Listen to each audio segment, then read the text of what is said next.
Bonjour, bienvenue dans le podcast Danse avec le chaos. Je suis Doc La Luna. L'Inde, mon pays d'origine, m'a appris à danser avec le chaos, à faire des obstacles de la vie, des opportunités pour grandir. Après une carrière de médecin classique, je décide de quitter la blouse blanche. Je ne me retrouve plus dans les codes de notre société patriarcale, post-colonialiste. Les sujets qui me passionnent, se réapproprier les sagesses de son corps, de ses sens, de ses cycles, écouter les messages de son âme, incarner sa mission de vie et sa puissance, contribuer à partir d'un espace de guérison et d'alignement, être au service de la vie, déployer sa vision intégrative, incarner sa spiritualité dans ce monde. Ce sont des sujets que j'explore au quotidien avec les femmes de mon école, la Tribe Empowering School.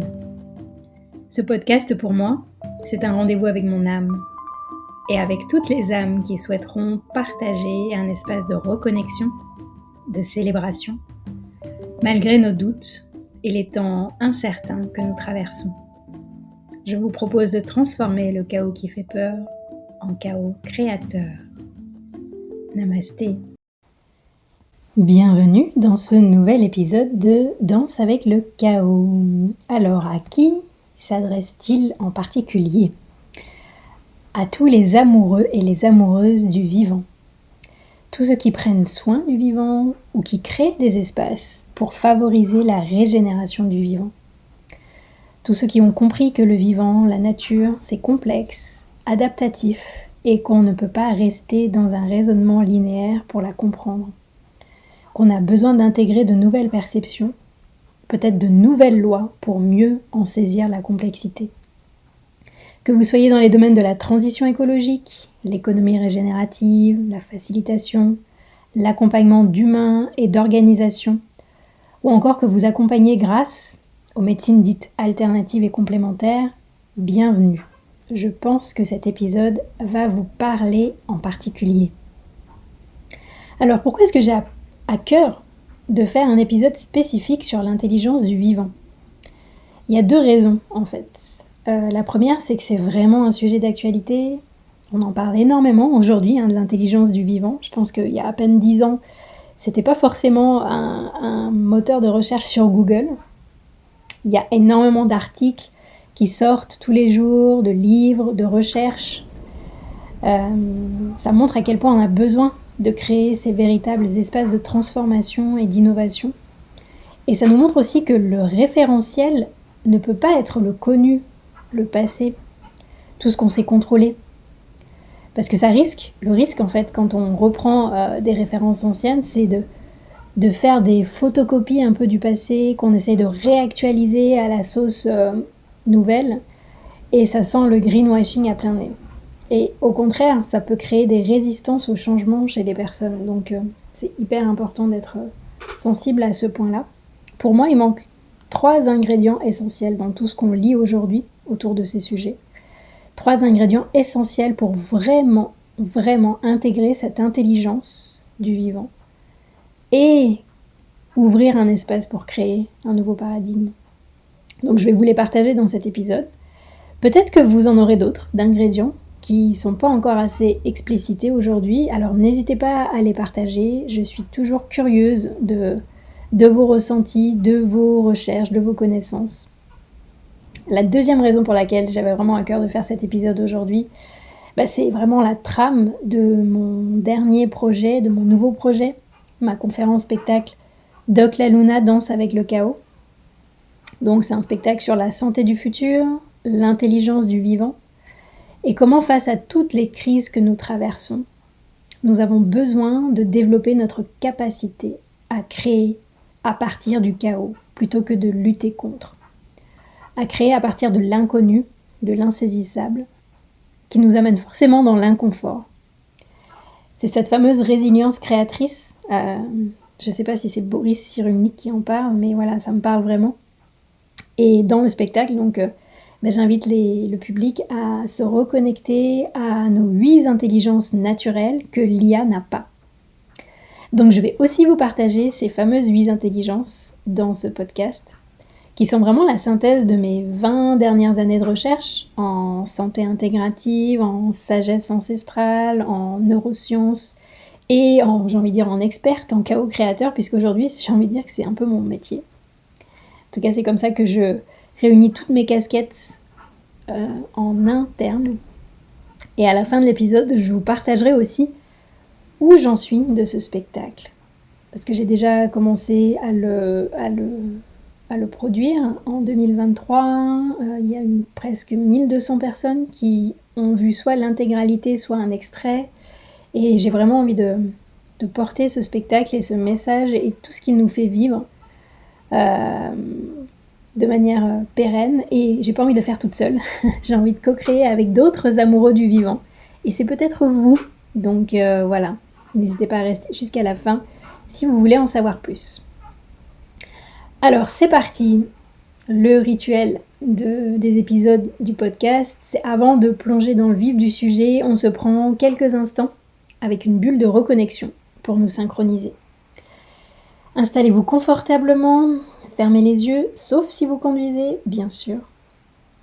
Parce que le vivant, avant de s'analyser ou d'être compris, ça se ressent. Et nous sommes câblés pour ressentir. Donc je vais vous inviter à prendre 3 respirations, toutes simples.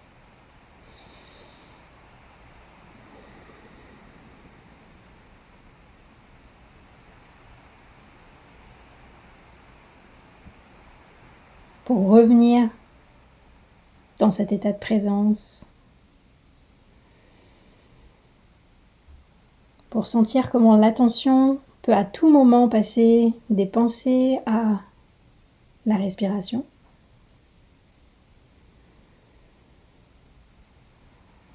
Et de la respiration au corps, à la posture de votre corps là, dans cet espace. Est-ce que vous arrivez à ressentir le poids de votre corps sur la chaise, ou si vous êtes debout, dans vos pieds?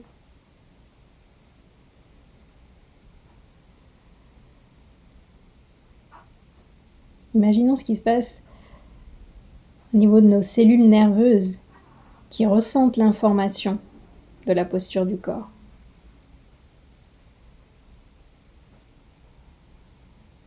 Ce poids du corps, est-ce que c'est agréable ?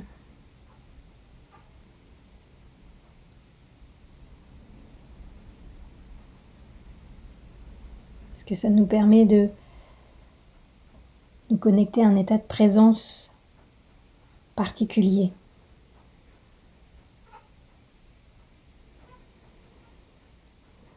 L'intelligence du vivant, comme je le disais tout à l'heure, avant de se comprendre, ça se ressent. Et là, si je vous dis vivant, qu'est-ce qui se passe en vous ?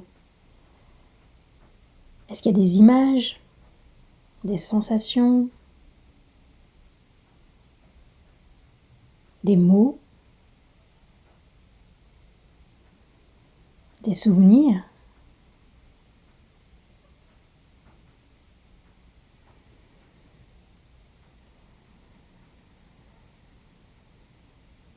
Essayez de ressentir ce qui vous vient. Intelligence du vivant. Moi, ce qui me vient, c'est là tout de suite l'odeur de la forêt, l'odeur de l'humus, qui me met dans une présence particulière, une sensation d'alignement, un ressenti où tout est là. Et pour vous, comment se traduit en sensation ce vivant ?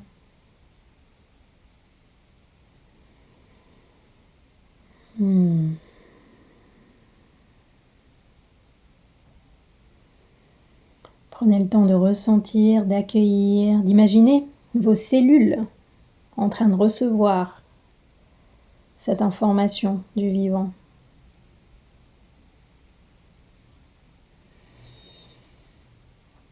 sur une grande inspiration, n'hésitez pas à vous étirer, à accueillir ce vivant en vous.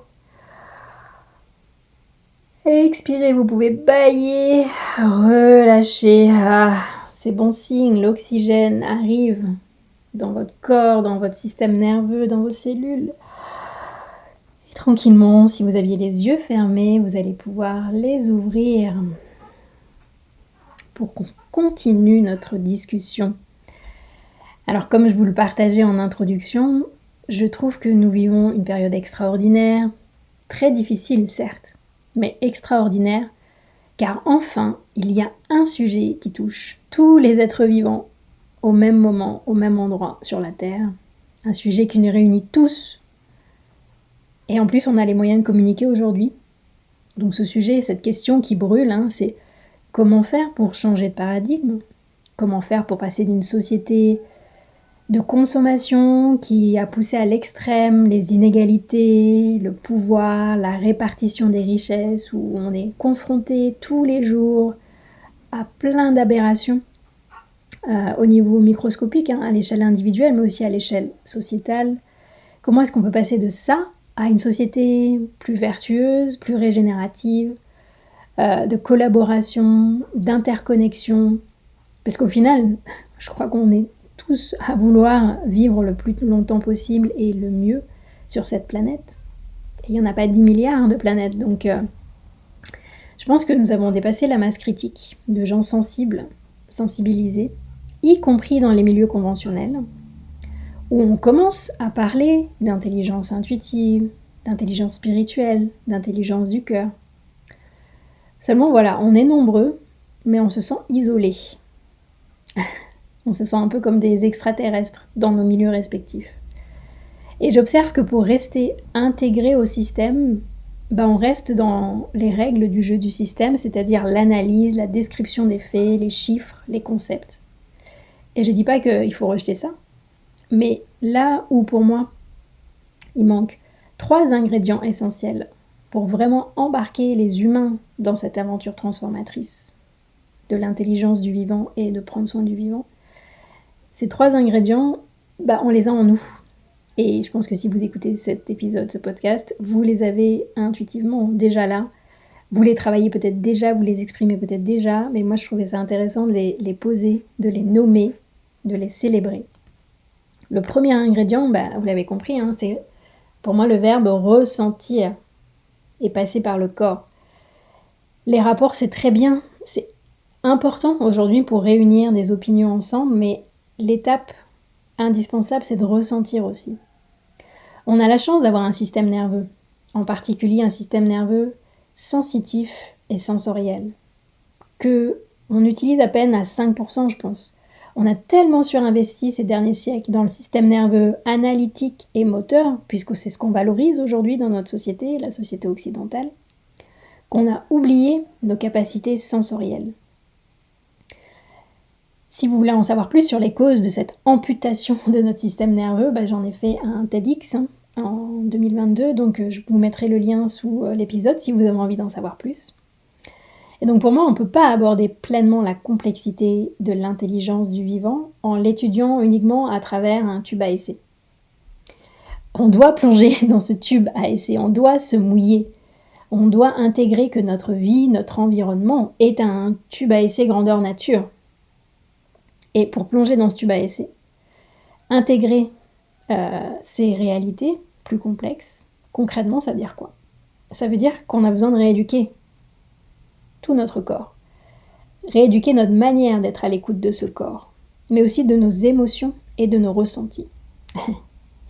Et la bonne nouvelle, c'est que toutes les pratiques psychocorporelles ont leur place dans cette rééducation. Et c'est là où c'est intéressant, c'est qu'il y a une diversité et que on n'est pas tous obligés de faire du yoga ou de la méditation ou de la sophrologie ou du tai chi. Ça va être intéressant que chacun aille écouter ce qu'il appelle et qui reconnecte à cette intelligence du corps, de la respiration, du ressenti et d'en faire une hygiène quotidienne en fait. Et c'est pas juste un bonus, une parenthèse bien-être dans la semaine, non. Ça devrait être le cœur de toutes nos journées. Donc pour moi, ce premier ingrédient, revenir au corps et au ressenti, c'est une pratique à la fois personnelle, mais aujourd'hui, dans les collectifs, on a besoin de vivre ensemble des expériences corporelles.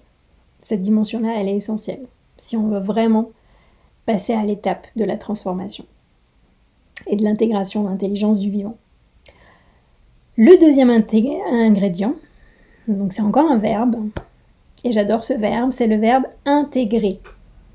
Alors j'ai commencé à m'approcher, à dompter ce verbe quand j'ai découvert, il y a une vingtaine d'années, la médecine intégrative, l'art de combiner le meilleur de la médecine occidentale au meilleur des sagesses ancestrales.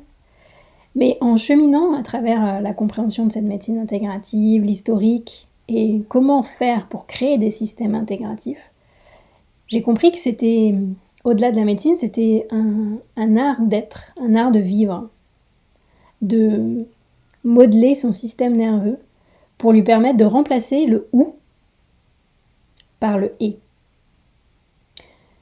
C'est essentiel en fait aujourd'hui dans notre monde complexe. On n'a plus à choisir ça ou ça. Il y a des réalités parfois opposées qui peuvent s'associer. Ça demande un effort au début. Pour un système nerveux qui est conditionné, c'est-à-dire le nôtre, ça met du stress en fait au début de se dire mais on peut intégrer deux concepts opposés ensemble. Ça demande aussi du coup de vivre des expériences où on intègre tous les domaines de la société et on va se confronter à qu'est-ce que ça crée. Tous les domaines de la société, c'est quoi? C'est l'éducation, l'alimentation, les énergies, la santé, la politique, la finance, l'agriculture. Tout est lié en fait. Et aujourd'hui, regardez dans notre quotidien, est-ce qu'il y a des endroits où on peut réunir tout ça ensemble? C'est très rare en général. On vit, on a un métier, on est entouré de personnes qui sont à peu près dans le même domaine. On vit un peu dans l'entre-soi. Ça peut être intéressant. Ça peut nous renforcer dans nos recherches, dans nos convictions, dans nos postures, mais aujourd'hui on est à l'heure où on a besoin de mélanger, de sortir des cadres, et on ne peut plus vivre ces secteurs de la société comme séparés, parce que ça nous coupe de notre potentiel intégratif, systémique. Et peut-être que les solutions innovantes vont émerger justement de cette intégration, de cette transversalité des domaines, pour nous permettre de mieux ressentir la complexité. On a vraiment besoin de sortir de nos zones de confort, du connu, pour nous exposer à d'autres perspectives, d'autres points de vue, parfois qui sont opposés aux nôtres, mais qui sont tout aussi enrichissants. Les premières fois, essayez de voir, vous, est-ce que vous avez fait ces expériences-là avec d'autres personnes qui sont d'univers complètement différents? Comment vous l'avez vécu? Qu'est-ce que vous en avez fait? Moi, les premières fois que j'ai vécu ce type d'expérience transversale, et cette intégration de tous les domaines de la société, c'est quand j'ai vécu une expérience collective avec d'autres personnes d'horizons complètement différents du mien. C'était pas en fac de médecine où on est entre étudiants en médecine, ni à l'hôpital où on est entre soignants, ni dans l'armée où on est entre militaires. Moi, j'ai rencontré au sein d'une expérience de 6 mois, donc c'était une immersion en prospective à l'Institut des Futurs Souhaitables à Paris. Je me suis retrouvée avec des ingénieurs, des responsables ressources humaines de grands groupes, des artistes, des entrepreneurs de l'économie sociale et solidaire, des sociologues, des thérapeutes, des facilitateurs, des journalistes. Bref, ça a été des espaces transversaux, clairement, transformateurs, où j'ai pu vraiment saisir par mes tripes cette notion d'intelligence collective, où il n'y a pas une personne qui a la vérité, mais la vérité, chacun en a un bout. Et c'est en décidant de se poser ensemble et chacun de mettre son bout de vérité qu'on peut ressentir l'intelligence globale, l'intelligence du vivant dans tout ça. Donc pour moi, ça a été une vraie expérience intégrative qui m'a beaucoup apporté en termes de biodiversité humaine, et je pense qu'on a vraiment besoin d'espaces comme ça pour vivre cette biodiversité. Et je pense que ça m'a aussi permis un travail plus intérieur avec mon système nerveux qui lui aussi a appris à intégrer différentes facettes de moi, des parties de moi avec des visions différentes, avec des intelligences différentes qui étaient peut-être endormies. Ça m'a permis vraiment de créer une forme de réconciliation de toutes les parties de moi. Et donc je pense que ce deuxième ingrédient, l'intégration, intégrer, c'est important de le mettre dans nos plannings, de créer des espaces comme ça et d'interagir avec d'autres cellules, j'ai envie de dire, de ce corps Terre. Et on arrive au troisième ingrédient que je trouve essentiel quand on aborde l'intelligence du vivant. C'est l'énergie du cœur.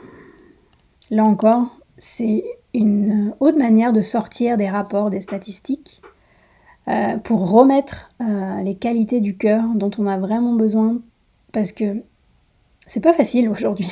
Ça, j'ai pas besoin de vous faire un dessin, hein. Entre l'éco-anxiété, les dépressions, les burn-out, on se sent tous vulnérables, fragiles, avec des ascenseurs émotionnels. C'est difficile pour un être humain aujourd'hui d'être serein en tout temps. Et il y a des pouvoirs du cœur qui vont nous aider à traverser cette transition, cette transformation. C'est notre capacité à nous émerveiller. Là encore, c'est un verbe que j'affectionne particulièrement, et notamment ces derniers jours, je me réveille avec cette volonté de ressentir l'émerveillement à l'intérieur de moi. Ça apporte de la joie, ça apporte de l'amour envers soi, mais aussi envers la planète, envers les autres.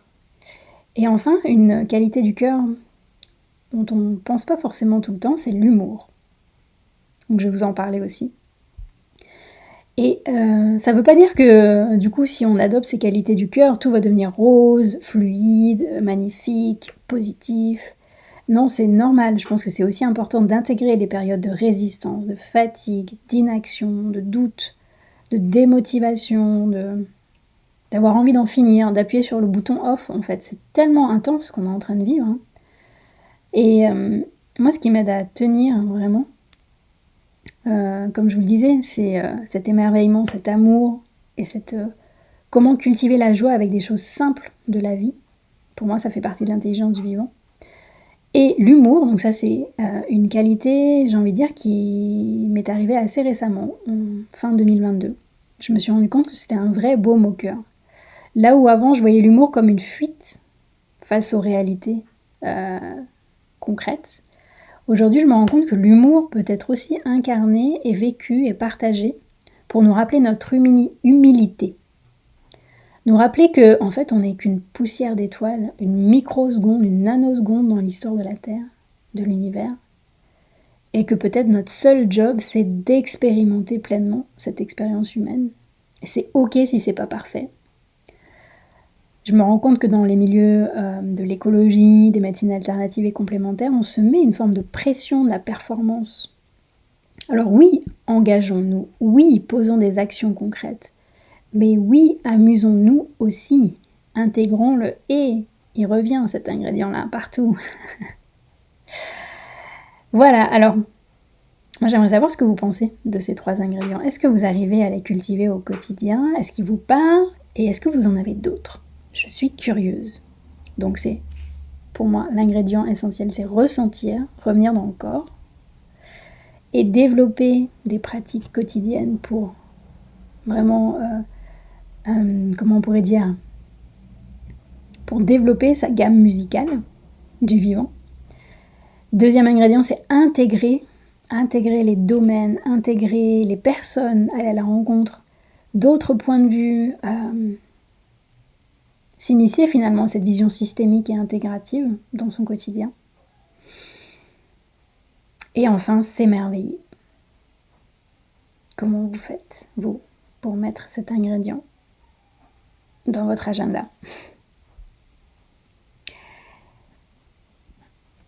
Alors là, je vous propose, si vous avez déjà envie de prendre le temps d'intégrer cette première partie d'échange, vous pouvez faire une pause sur l'épisode et y revenir un peu plus tard pour enchaîner sur la deuxième partie où j'avais envie de vous partager du coup moi ma trame qui m'a permis de créer mon spectacle conférence, ma conférence spectacle avec les 8 intelligences naturelles que l'intelligence artificielle n'a pas.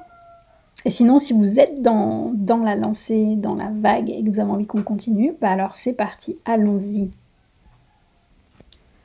Alors, ces 8 intelligences naturelles, pour moi, ce sont nos intelligences sensorielles. Ça nous demande de sortir du agréable, désagréable, pour aller un peu plus loin et comprendre un petit peu l'atlas sensoriel qui s'ouvre à nous quand on commence à s'intéresser à cette partie-là de notre système nerveux. Donc pour ça, j'ai fait une synthèse de notre physiologie, l'anatomie humaine, les organes, les hormones, le système neurologique, endocrinien.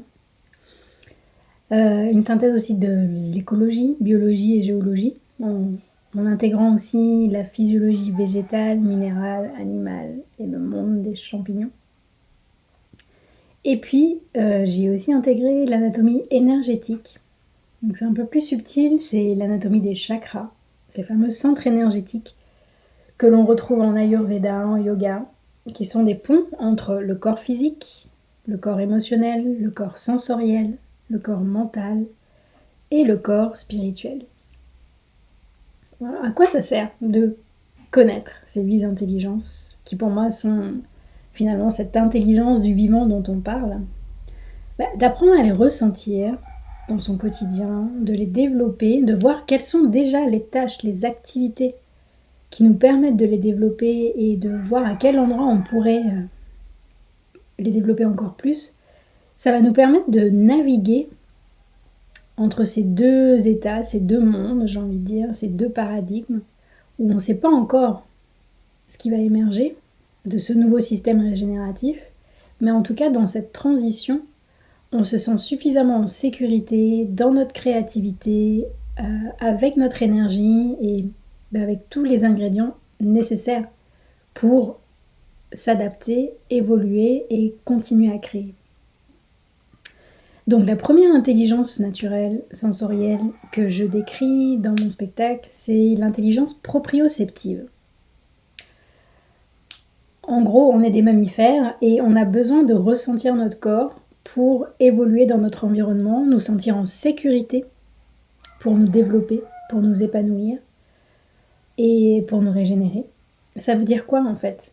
C'est intéressant de se poser la question, comment je me sens quand je suis en sécurité? Comment je me sens dans mon corps?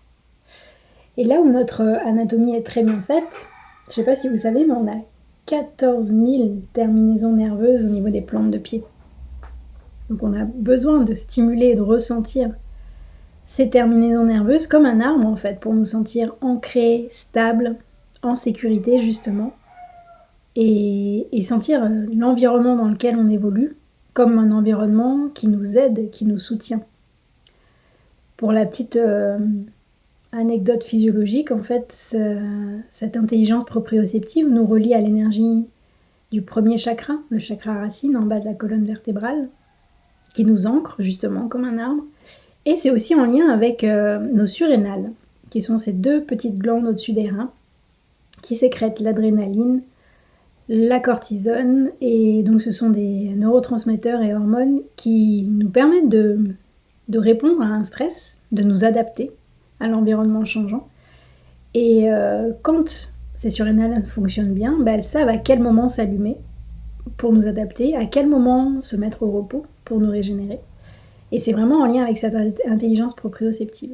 Donc en fait, dans notre quotidien, on peut facilement stimuler cette intelligence. Dans le spectacle d'ailleurs, j'invite les personnes à enlever leurs chaussures et se lever pour nous mettre en mouvement en étant connectés à cette intelligence qui part de la plante des pieds et qui nous relie à la terre finalement. Et après dans l'exercice, on va voir quelles sont les activités, les pratiques dans notre quotidien qui nous permettent de nous sentir dans cette sécurité. Notre deuxième intelligence naturelle, c'est notre capacité à créer. Et oui, on est des êtres vivants, on a besoin de créer. C'est notre flot créateur qui nous permet ça. En tant que mammifère, encore une fois, dans une lecture purement biologique, on est là pour se reproduire. Mais ça, c'est la lecture biologique. Pour moi, ça va au-delà de ça. On est aussi là pour mettre au monde des idées, des rêves, des projets, des contributions. Et bizarrement, ça passe aussi par notre système reproducteur, par nos organes sexuels.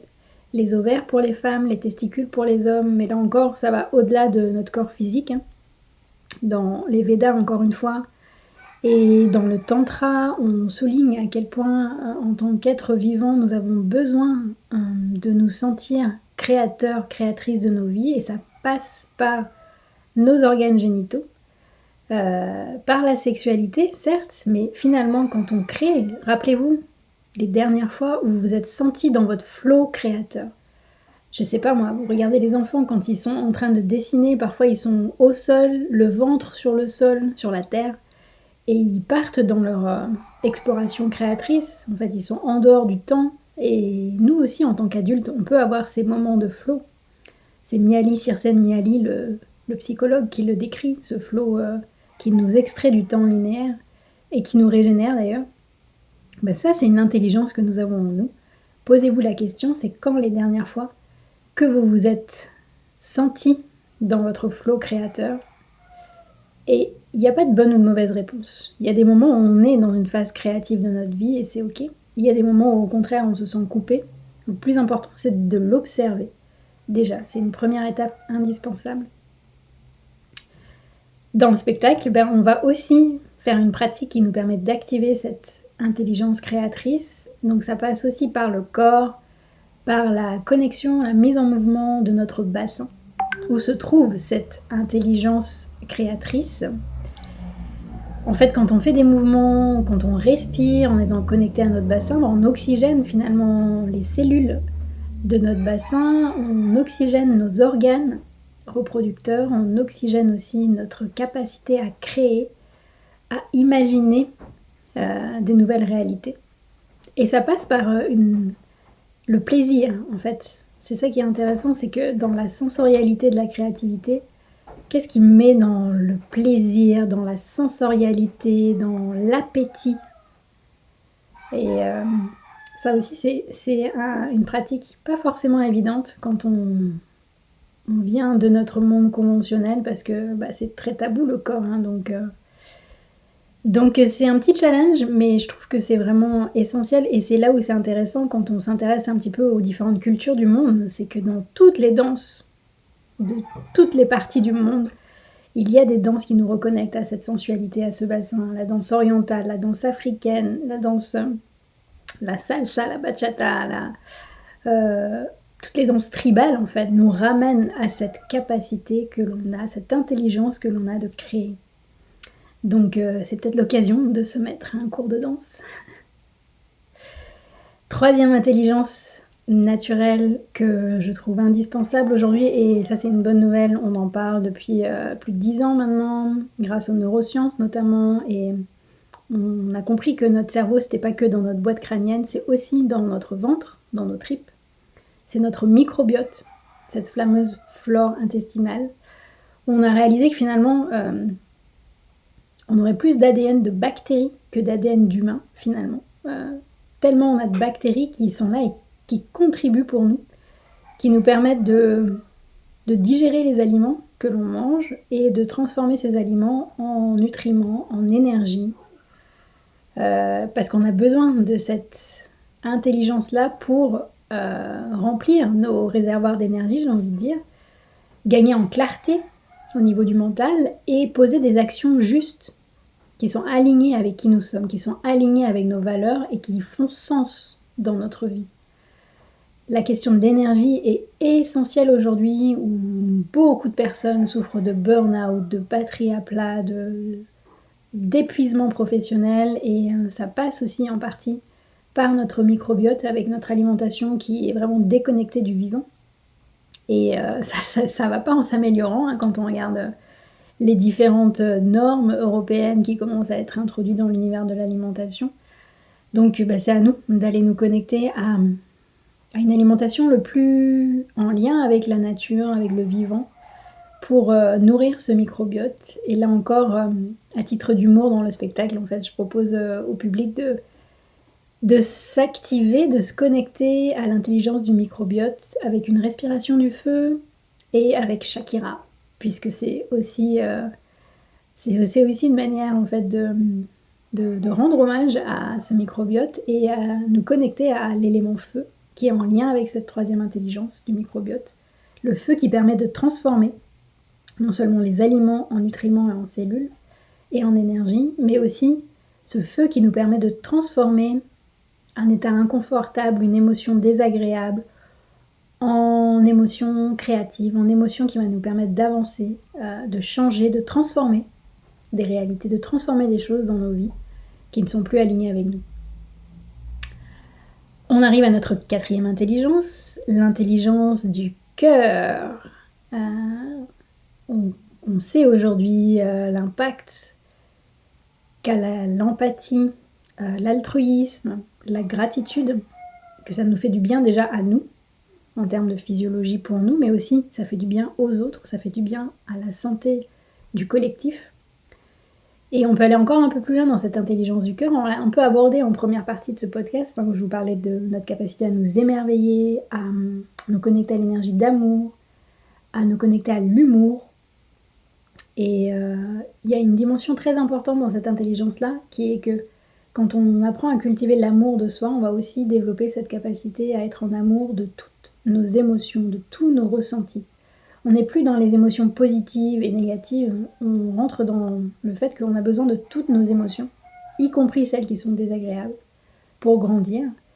Et justement dans le spectacle, on va aller visiter notre éco-anxiété, tout ce qui nous met en rage, en désespoir, en dégoût, pour en faire quelque chose, pour l'accueillir et transformer cette énergie en énergie qui va nous donner un sens, une direction, et qui va nous mettre finalement dans une joie profonde. Même si, encore une fois, c'est pas tous les jours rose. Donc essayez de voir comment vous êtes avec cette intelligence du cœur, avec comment vous naviguez avec vos émotions, comment vous naviguez avec l'énergie de la gratitude, de l'émerveillement. Et quand ça commence à s'ouvrir au niveau du cœur, ça nous permet de faire monter cette énergie, cette intelligence du vivant à travers un autre canal d'expression qui est la communication. Donc ça se passe dans la gorge. C'est est-ce qu'on arrive dans notre quotidien à exprimer une parole qui est juste, une parole qui est incarnée, une parole qui nous permet d'exprimer qui nous sommes pleinement, qui nous sommes, notre vérité. Est-ce qu'on arrive à exprimer nos valeurs, nos besoins, nos croyances? Et est-ce qu'on arrive à recevoir autour de nous les informations des autres personnes qui nous entourent? Est-ce qu'on arrive à libérer des émotions qui pourraient être stockées? Ça aussi c'est important, on nous a tellement appris à ne rien dire, à étouffer, qu'on fait un très bel exercice dans le spectacle, un cri de libération universelle. Là franchement à chaque fois je suis étonnée de voir comment ça prend tout de suite et comment collectivement c'est puissant de libérer une émotion, de libérer quelque chose qui nous bloque, et qu'est-ce que ça nous apporte derrière en termes de retrouver ces énergies qui circulent et de pouvoir exprimer, poser des choses qui sont importantes pour nous. Où est-ce que vous en êtes de votre énergie de communication? On arrive à l'intelligence, la 6e intelligence, l'intelligence de l'intuition. Dans le spectacle, je parle de cloud, de l'intuition, et je m'amuse avec finalement qui parle d'intuition, parce que quand c'est Steve Jobs qui parle du cloud de l'intuition, forcément ça va parler à des personnes. Quand c'est Wikipédia qui parle de la noosphère et de toutes ces idées qui finalement créent une couche supplémentaire à la couche de l'atmosphère, on se rend compte qu'on est comme des radios, on reçoit des informations qui ne nous appartiennent pas. On émet aussi des informations et on contribue à cette noosphère. Et puis il y a des moments dans nos vies où on est plus réceptif à cette intelligence intuitive et d'autres moins. Et pour le côté humoristique, je pousse un peu plus loin et puis je parle aussi du Wikipédia ésotérique où là les gens parlent d'Anal Akashique, les informations de l'univers qui concernent toutes les âmes. Et finalement, ça rejoint le cloud de l'intuition de Steve Jobs.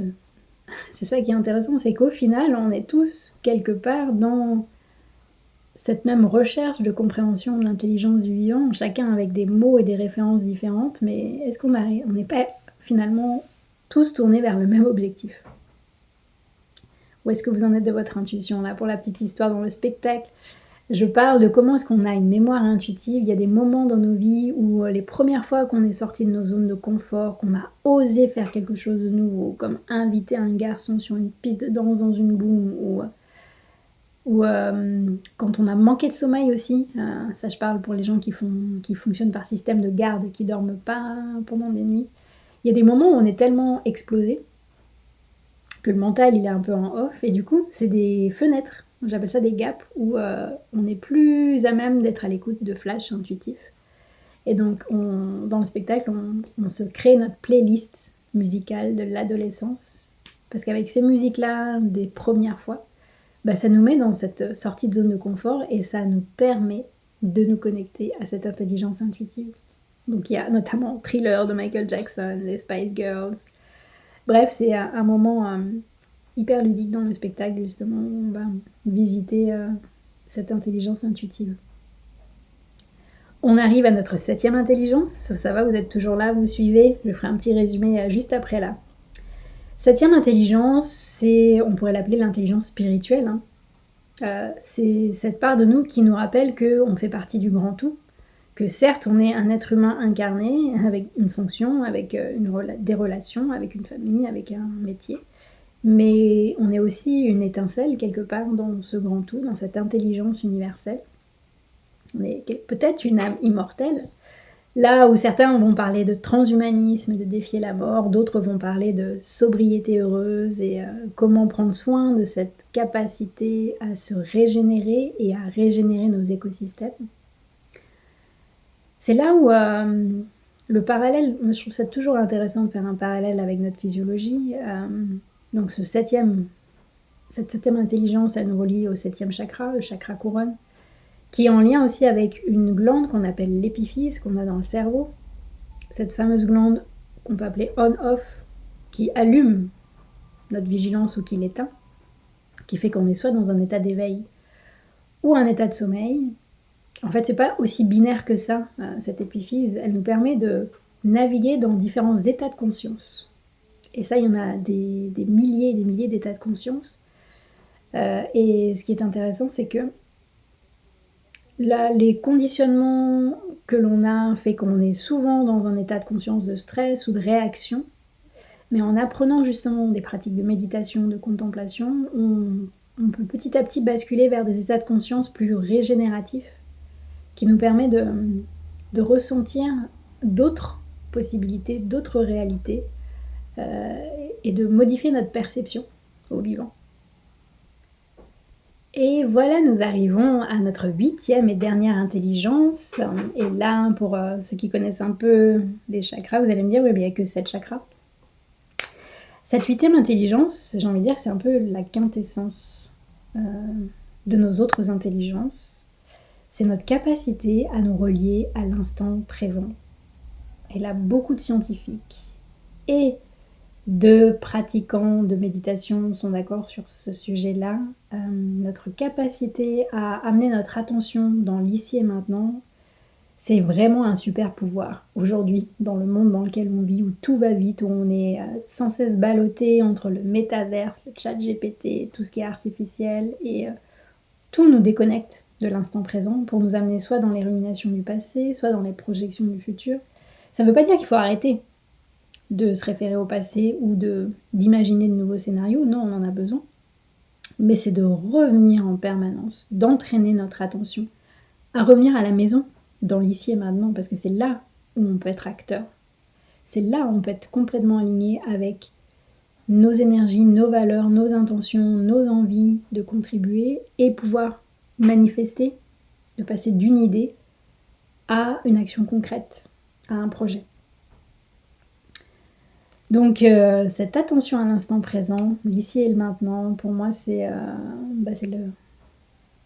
le bouquet final du spectacle où on vit une expérience, on se reconnecte à la Terre en fait, avec ce fameux overview effect que vivent les astronautes la première fois qu'ils voient la Terre depuis l'espace, où on se connecte à la Terre et on se connecte à des sons à travers des bols de cristaux. Et donc c'est aussi un moment assez puissant dans le spectacle qui nous permet de terminer la boucle finalement de ces 8 intelligences et de célébrer cette intelligence du vivant. Voilà, voilà, où en êtes-vous, vous, de vos 8 intelligences naturelles? Donc si je résume, il y a l'intelligence proprioceptive, notre capacité à nous sentir dans notre corps en sécurité, stable, ancré comme un arbre.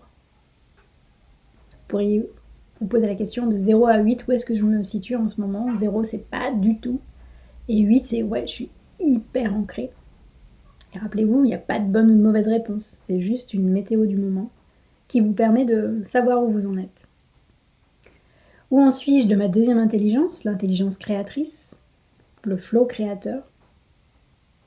Cette capacité à créer, à mettre au monde sans même réfléchir à ce que ça va donner au final. C'est vraiment le process de création qui vous met en joie, en excitation. Troisième intelligence, où est-ce que j'en suis de mon énergie, de mon microbiote? Est-ce que je me sens alignée, le mental clair, dans des actions qui sont vraiment efficaces et qui ne demandent pas tant d'efforts que ça? Quatrième intelligence, l'intelligence du cœur. Est-ce que j'arrive à muscler cet organe de la gratitude et à accueillir tout ce qui se présente à moi avec une énergie d'émerveillement, d'ouverture et cette conviction intime que derrière il y a forcément un cadeau? Est-ce que j'arrive à me connecter à la légèreté, même si parfois la vie m'emmène dans des profondeurs, dans des problèmes, dans des règlements de compte, dans des conflits? La communication, où en suis-je de ma parole juste? Est-ce que je suis authentique avec moi, avec les autres? Est-ce que j'arrive à m'exprimer pleinement? L'intelligence intuitive. Est-ce que je m'autorise à écouter les messages de l'univers, les synchronicités, ce signal faible que je peux percevoir, même si le mental n'a pas forcément envie d'y aller, j'y vais quand même?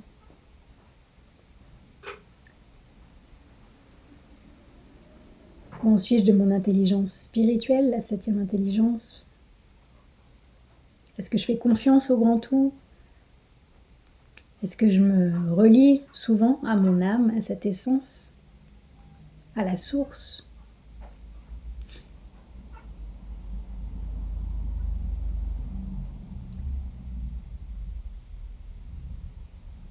Est-ce que moi-même je me crée un écosystème régénératif?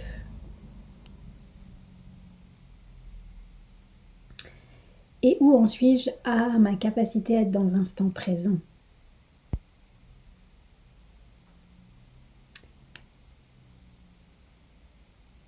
Voilà, voilà. Bah, sans savoir, vous venez de faire la boussole que j'ai créée, qui s'appelle le Dharma Flow, et qui réunit ces 8 intelligences qui sont inspirées des lois universelles du vivant, selon les Védas. Mais on retrouve aussi ce concept de Dharma dans le bouddhisme, qui sont, encore une fois, vraiment en lien avec ces lois du vivant.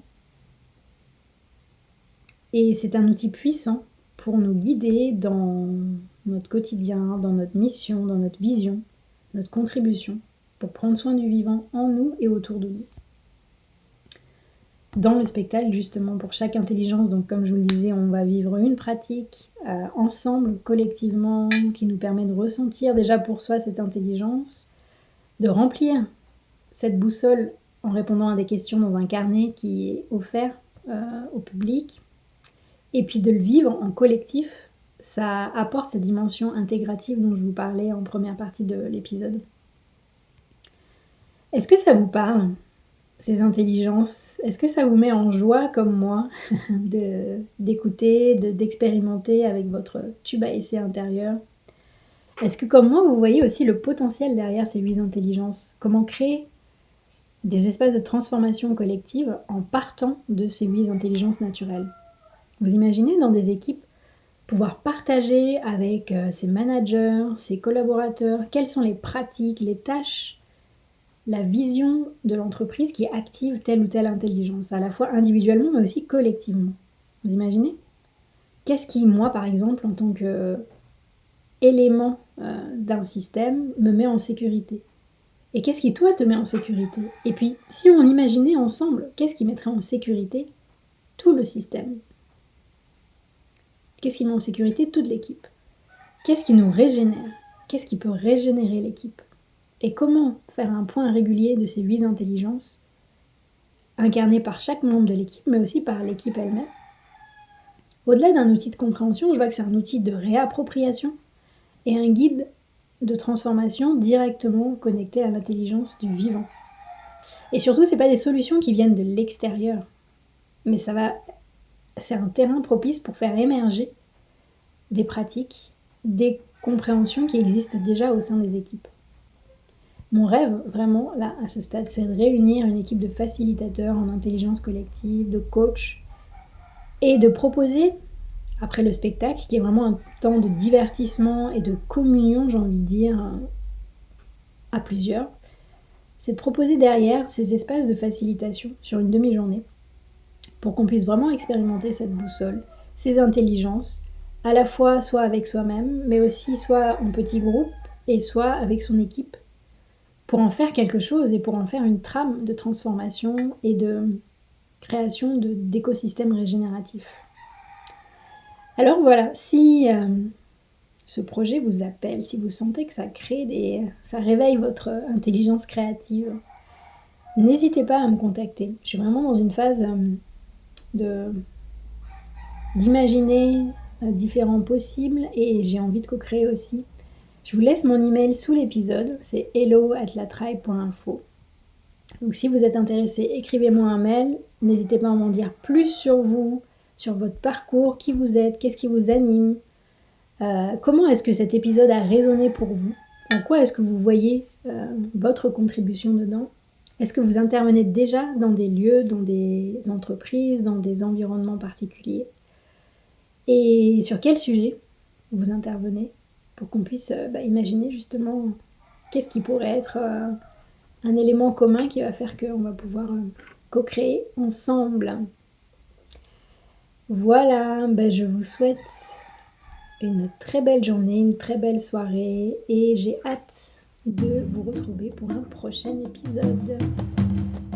Si vous avez aimé cet épisode, s'il vous a fait du bien, n'hésitez pas à liker, commenter, vous abonner sur votre plateforme d'écoute ou sur YouTube. Et n'hésitez pas à partager aussi. Peut-être que vous avez des personnes autour de vous à qui ça fera du bien. C'est grâce à vous que j'espère ce podcast pourra toucher toutes les personnes qui ont envie d'œuvrer dans ce nouveau monde qui va naître du chaos. Merci.